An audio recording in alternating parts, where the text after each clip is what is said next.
আরম্ভটা sports association আয়োজিত আজকের যে একটি সুন্দর মুহূর্ত, সাধারণ প্রজাতন্ত্র দিবস উদযাপন, এই সুন্দর মুহূর্তে আমি থাকতে পেরে আমার খুব ভালো লাগছে। আমি প্রথমেই ধন্যবাদ এবং কৃতজ্ঞতা জানাই আমাদের আজকের এই অনুষ্ঠানের যিনি প্রধান পৃষ্ঠপোষক শ্রদ্ধেয় প্রদীপ সরকার মহাশয়কে, সেই সঙ্গে আমাদের মঞ্চে উপস্থিত রয়েছেন আমাদের রানাঘাট ২ নম্বর ব্লকের মাননীয় সমষ্টি উন্নয়ন আধিকারিক শ্রী শুভজিৎ জানা মহাশয়,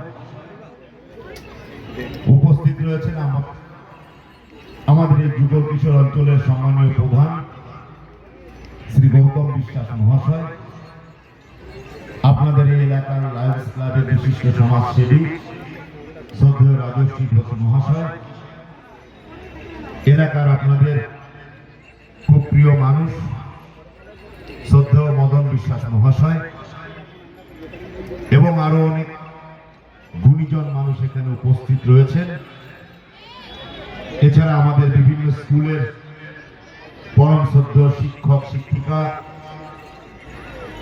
আমাদের ঘরের প্রিয় ছাত্রছাত্রী, তাদের সর্ব অভিভাবিকা এবং আমাদের বিএসএফ এর যে সমস্ত সম্মানীয় অফিসার এবং অন্যান্য আধিকারিক যারা এখানে উপস্থিত রয়েছেন, তাদের প্রত্যেককেই আমার আন্তরিক শ্রদ্ধা এবং কৃতজ্ঞতা জানাই। আপনারা জানেন 1950 সালে এই দিনটিতেই আমাদের সংবিধান প্রথম কার্যকরী হয়েছিল।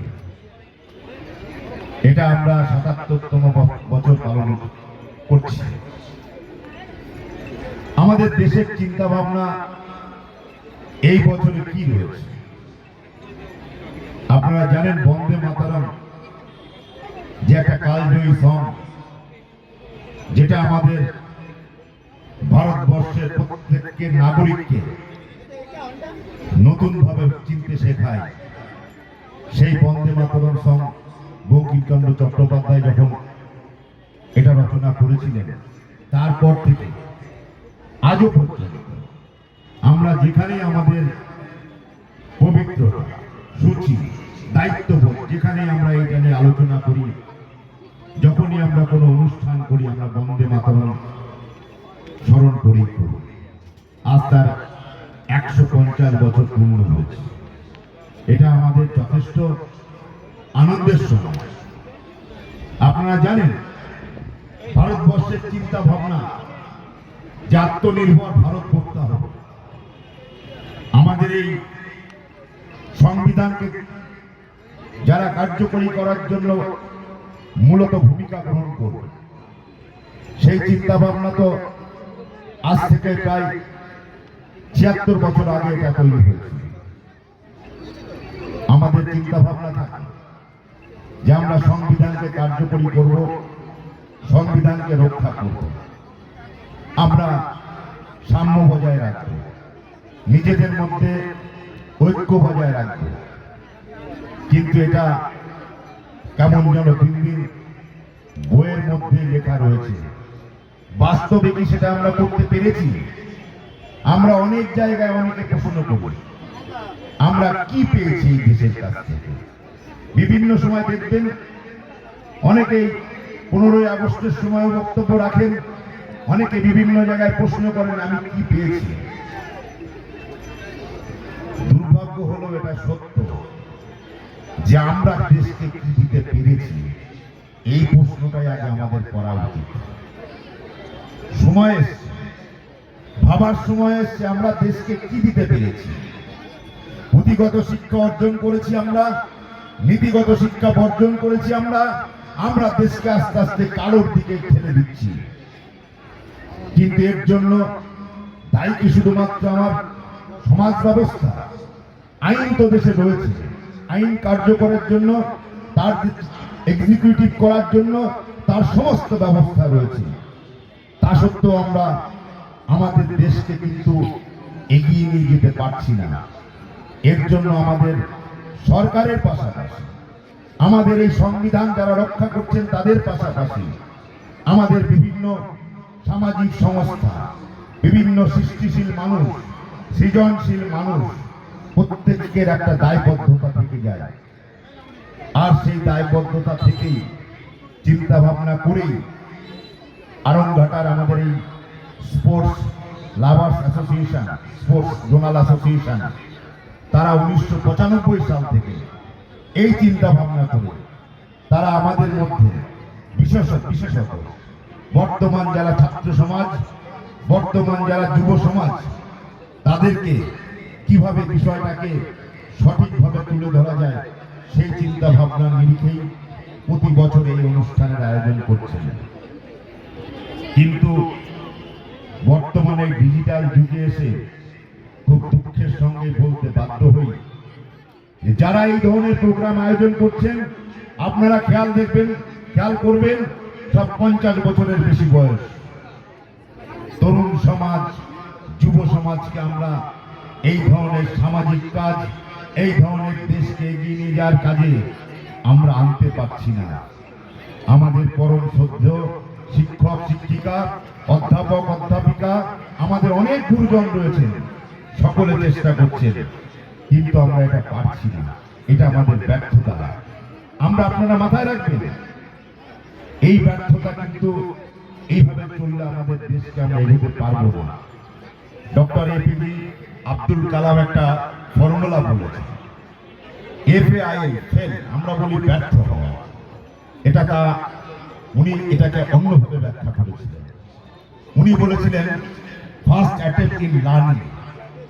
তো আমরা আস্তে আস্তে ব্যর্থতার মধ্যেই আমরা চেষ্টা করব পরের বছর থেকে। আমি আমার যারা আজকের আয়োজক সংস্থা তাদেরকে অনুরোধ করব, আপনারা এই কাজের মধ্যে আগামী দিনে ছাত্র সমাজ, যুব সমাজকে আরো বেশি পরিমাণে ইনভলভ করার চেষ্টা করব, যাতে কিনা আগামী দিনে আমরা এই সমাজকে সঠিক জায়গায় নিয়ে যেতে পারি। চিন্তা ভাবনাটা তো এভাবেই আনতে হবে। বিডিও সাহেব বলছিলেন ধর্মীয় ঐক্য, সাম্প্রদায়িক ঐক্য, এটা তো আমাদের বইয়ে লেখা আছে, সংবিধানে লেখা আছে, সর্বত্র আলোচনা হয়, কিন্তু আমরা নিজের মনকে প্রশ্ন করি যে আমরা কিভাবে এটা বজায় রাখছি। দেখতে পাচ্ছেন কিছু প্রতিক্রিয়াশীল শক্তি বিভিন্ন জায়গায় মাথাচাড়া দিচ্ছে, তারা মানুষের মধ্যে একটা ধর্মের মধ্যে, জাতপাতের মধ্যে হানাহানি করার চেষ্টা করছে, প্রতিনিয়ত করে চলেছে। এর দায়িত্ব কার? প্রশাসনের পাশাপাশি এর দায়িত্ব আমাদের বিভিন্ন সামাজিক সংগঠন, দায়িত্বশীল ক্লাব, সমাজের যারা সৃজনশীল মানুষ, প্রত্যেককে এগিয়ে আসতে হবে। চিন্তা ভাবনাটা তো এই জায়গায় জাগ্রত করতে হবে যে আমরা সমস্ত ধর্মের মানুষ, সমস্ত বর্ণের মানুষ, আমরা সমস্ত রাজনৈতিক যে যেমন মতাদর্শে বিশ্বাসী হোক না কেন, আমাদের চিন্তা ভাবনাটা যখন আসবে ধর্মীয়, আমরা সম্প্রীতি ঐক্য বজায় রাখবো, সকলকে একত্রিত হতে হবে। এভাবে যদি আমরা এগোতে থাকি, আর একটা বিষয় আছে যে আমরা নিজে প্রতিষ্ঠিত হওয়ার পরেও তারপরে একটা দায়বদ্ধতা থেকে যায়, সেটা সামাজিক দায়বদ্ধতা। আমাদের এই এলাকাতে শুধু নয়, সর্বত্র যেখানে দুস্থ মানুষ থাকবে, অসহায় মানুষ থাকবে, আমরা তাদের পাশে দাঁড়াবো, সবসময় তাদের কাছে থাকবো, তাদের নিয়ে চিন্তা ভাবনা করতে হবে। তবেই তো আমাদের সাম্যের অধিকার যে কথাটা আসে, তবেই তো আমরা এগোতে পারবো সেটা নিয়ে। কিন্তু সেটাও আস্তে আস্তে সরকারের পাশাপাশি সবাইকে একত্রিত হতে হবে। এইভাবে যদি আমরা এগোতে থাকি, তবে মনে হয় আজকের এই সাধারণতন্ত্র দিবস বরণ উৎসব সঠিকভাবে আমরা পালন করলাম এবং সেটা সার্থক হবে। এইটুকু বলে সবাইকে আমার আন্তরিক শ্রদ্ধা এবং ভালোবাসা জানিয়ে, এবং আমাদের বীর শহীদ যারা আমরা বিগত দিনে আমাদের দেশের জন্য আত্মবলিদান করেছেন, তাদেরকে আমার আন্তরিক শ্রদ্ধা এবং প্রণাম জানিয়ে আমি আমার ক্ষুদ্র বক্তব্য শেষ করছি। নমস্কার, সকলে ভালো থাকবেন, সুস্থ থাকবেন।